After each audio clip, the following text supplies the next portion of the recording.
पूरा प्रकरण थाना कर्नलगंज जनपद प्रयागराज का है। इसमें 24 जनवरी को एक तहरीर के आधार पे मुकदमा पंजीकृत किया गया था, जिसमें वादी ने एक अमन सिंह राजपूत नामक लड़के पर आशंका जाहिर करते हुए कहा था कि उसने मेरी बेटी का अपहरण किया है और हत्या की है। इस गंभीर सूचना को तत्काल मुकदमे में कन्वर्ट करते हुए 5 तेज तर्रार टीमों का गठन किया था। इन टीमों ने बहुत ही रिकॉर्ड टाइम में अमन सिंह राजपूत को हिरासत में लिया और उनसे पूछताछ में एक कुएं के बारे में जानकारी प्राप्त हुई। कुएं के पास जाकर के हमारी पुलिस टीम, फायर ब्रिगेड की टीम, एसडीआरएफ की टीमों ने अथक परिश्रम करके 24/25 जनवरी की मध्य रात्रि में ही उस लड़की को बरामद किया। दुर्भाग्यपूर्ण था, उसका शव बरामद हुआ और उस शव की बरामदगी के आधार पर पोस्टमार्टम रिपोर्ट किया गया। पैनल से पोस्टमार्टम हुआ है, उसमें रिपोर्ट आई। इस अमन सिंह राजपूत के डिटेल्स के बारे में जानकारी की गई और उससे पूछताछ की गई, तो इसने पूरी घटना को फिर एक के बाद एक परतें इसकी खुली, सीडीआर एनालिसिस हुई। इसने बताया कि ये लड़का 10 महीने से इस लड़की से कांटेक्ट में था, व्हाट्सएप चैट और कॉलिंग के थ्रू इसे टच में था, लेकिन पिछले 2-3 महीने से ये शंका करता था कि लड़की किसी अन्य लड़कों से बात करती है। इस बेबुनियाद शंका पे ये नफरत करने लगा था, उसको बात में गालियां देता था। उसके बाद 22 जनवरी को इसने बहाने से किताब लेने और देने के बहाने से बुलाया था बबूल की झाड़ियों के पास में। उसके बाद उसको उस कुएं के पास ले गया था। फिर वहां पे इसने वही डांटना फटकारना मारपीट शुरू किया। लड़की ने जब कहा कि अब बहुत हो गया है, मैं तुम्हें जेल भिजवा दूंगी, इस पर लड़का पीछे मुड़ करके अपने दोनों हाथ से उसका नाक मुंह दबा दिया है। 2-3 मिनट दबाए रखने के बाद लड़की मूर्छित हो गई है। उससे दुराचार किया है। दुराचार करते समय ही लड़की चूंकि मूर्छित अवस्था में थी, उसके बाद इसने बॉडी को कुएं में डंप करना चाहा। तभी 1 या 2 लोगों की इसको आवाजें सुनाई दी, पकड़ो पकड़ो की। उस आवाज को सुनते ही ये भाग खड़ा हुआ।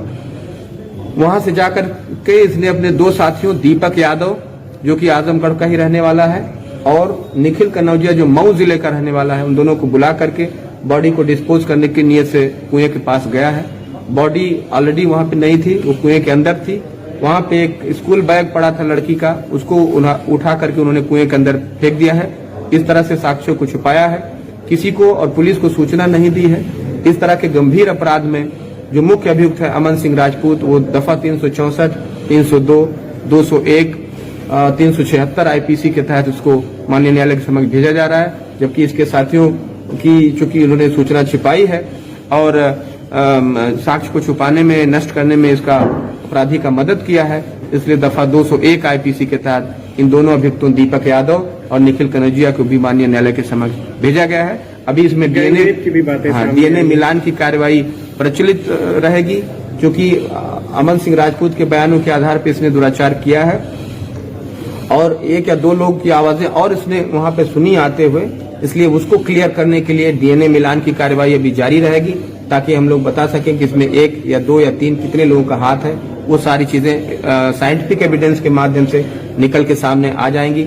सभी वेजाइनल स्लाइड और वेजाइनल स्वाब का परीक्षण हो चुका है, उसमें कोई भी मानव वीर या सीमेन नहीं आया है, ये बताना जरूरी है, क्योंकि फॉरेंसिक साइंस लेबोरेटरी भेजा गया था वेजाइनल स्लाइड और वेजाइनल स्वाब, उसकी रिपोर्ट आ चुकी है और उसमें कोई सीमेन नहीं आया है। इसलिए जो लड़की के कपड़े बरामद हुए हैं और साथ ही साथ ये जो अभियुक्त आज पकड़े गए हैं, गिरफ्तार हुए हैं, उनके कपड़ों को एफएसएल भेजा जा रहा है, ताकि वहां से यदि कोई डीएनए मिल सके और आगे की चीजें पुष्ट हो सके, उसके लिए बहुत अविलंब इसकी कार्रवाई की जा रही है। साथ ही साथ कुछ टीमें और बुलाई जा रही हैं, ताकि कुएं का और गहराई से सर्च किया जा सके, क्योंकि कुआं 80 फीट गहरा है और बहुत मशक्कत से टीमों ने उसमें से बॉडी बरामद की थी। बहुत पतला कुआं है, इसलिए जान जोखिम में डाल के भी पुलिस टीमों ने उसको बरामद किया, लेकिन अभी और उसकी सर्चिंग की आवश्यकता है।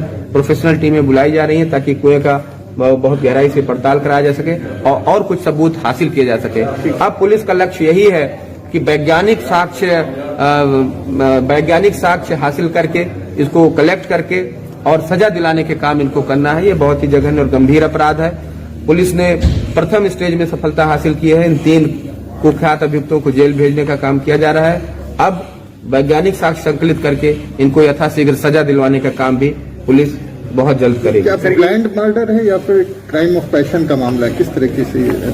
इसमें जैसा कि मैंने कहा कि इसको शंका होने लगी थी अमन सिंह राजपूत को क्योंकि कई बार कॉल करता, वो बिजी कॉल बताता और व्हाट्सएप पे ऑनलाइन ज्यादातर देखने पे इसको शंका पैदा हुई थी। बहुत ज्यादा शंका करता था, नफरत करता था, बात बात में गालियां देता था। इस कारण से अब ये इतना जलन करने लगा था कि उसको रास्ते से भी हटाने की सोचने लगा था। इसी मद्देनजर उसने बहाने से झांसा देकर उसको बुलाया था और जब लड़की ने वहां पे चिल्लाना शुरू किया कि अब बहुत हो गया है, तुम मेरे पर बहुत शंका कर रहे हो, तुम्हें जेल भिजवाऊंगी, इस बात पे ये नाराज होकर के उसका मुंह और नाक दाब दिया था और इस पूरी घटना को मैंने अभी आपको बताया है। तो इस प्रकार की ये घटना हुई है। इसको टोटली प्लान्ड भी नहीं कहा जा सकता, लेकिन ये प्लानिंग और उस समय तात्कालिक पैसन का मिक्स है और इसी तरह से आगे की कार्रवाई होंगी।